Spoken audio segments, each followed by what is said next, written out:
भक्त लोग इस सुंदर सा सावन के पावन महीना आबि गेल छे तो अपने सबके संग हम राहुल शर्मा हमर छोट बहन पुनीता शर्मा सेहो बाबा के चरण में चली और आशीर्वाद ली हुनका से कि बिल्कुल चलिए।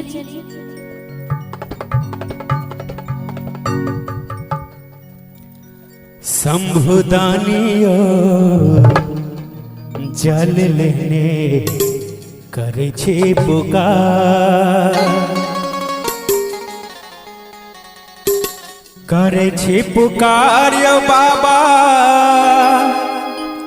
करे छे पुकार, करे छे पुकार यो दानी, करे छे पुकार।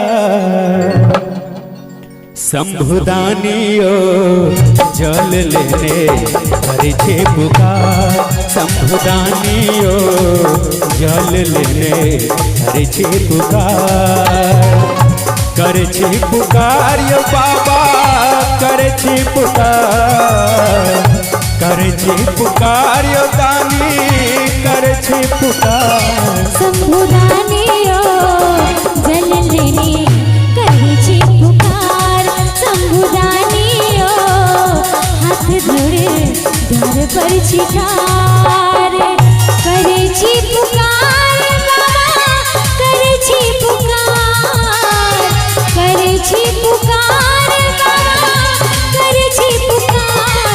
भोला दानियो जल लेने करे छे पुकार, शंभुदानियो हाथ जोड़ी द्वार पर छिठार। प्रेम से बाजू बाबा भोलेनाथ की जय हो।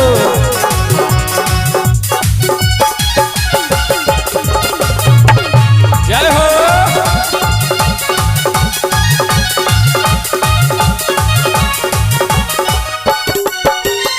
आस लगा के कांवर सजेलो हेलो वहाँ के द्वार,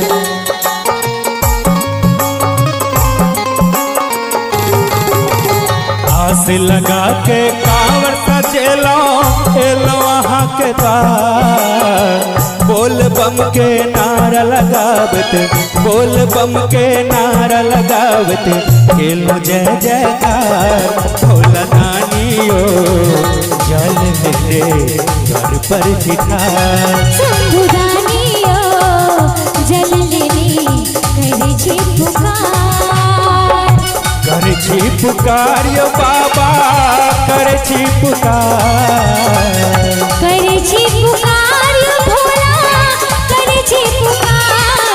भोला बाबा यो हाथ जोड़ी द्वार पर छिठार, शंभुदानियो जल लेने करे छे पुकार।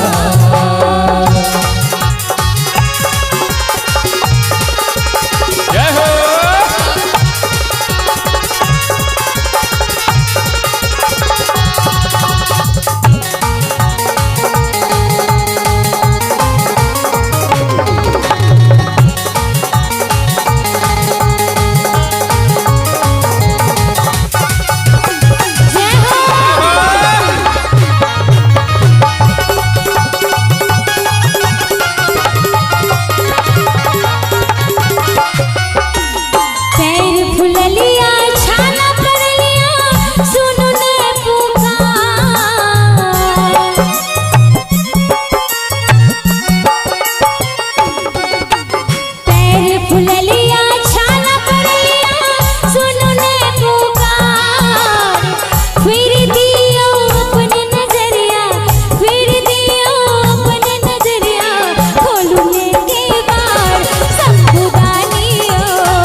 भोला दानियो हाथ जोड़ी द्वार पर छिठार, करे छे पुकार बाबा, करे छे पुकार, करे छे पुकार यो दानी, करे छे पुकार।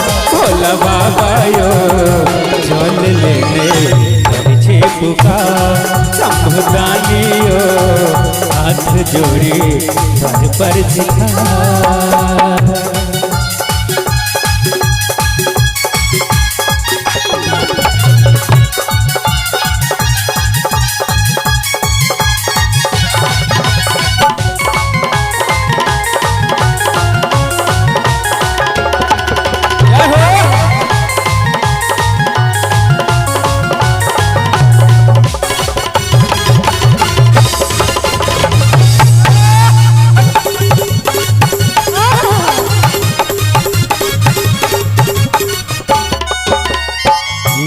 अपने बनल छी बाबा एतक कठोर,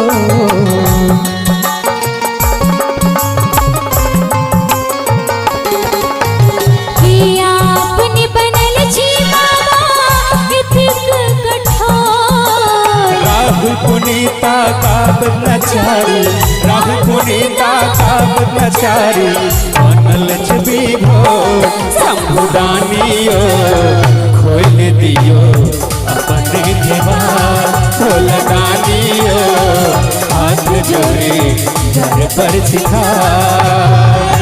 कर छी पुकार यो बाबा कर छी पुकार, कर छी पुकार दानी कर छी पुकार। भोला बाबा यो जल लेने घर पर सिखार संबुदानियो हाथ जोड़े कर छी पुकार। भोला बाबा यो जल लेने घर पर सिखार संबुदानियो हाथ जोड़े कर छी पुकार।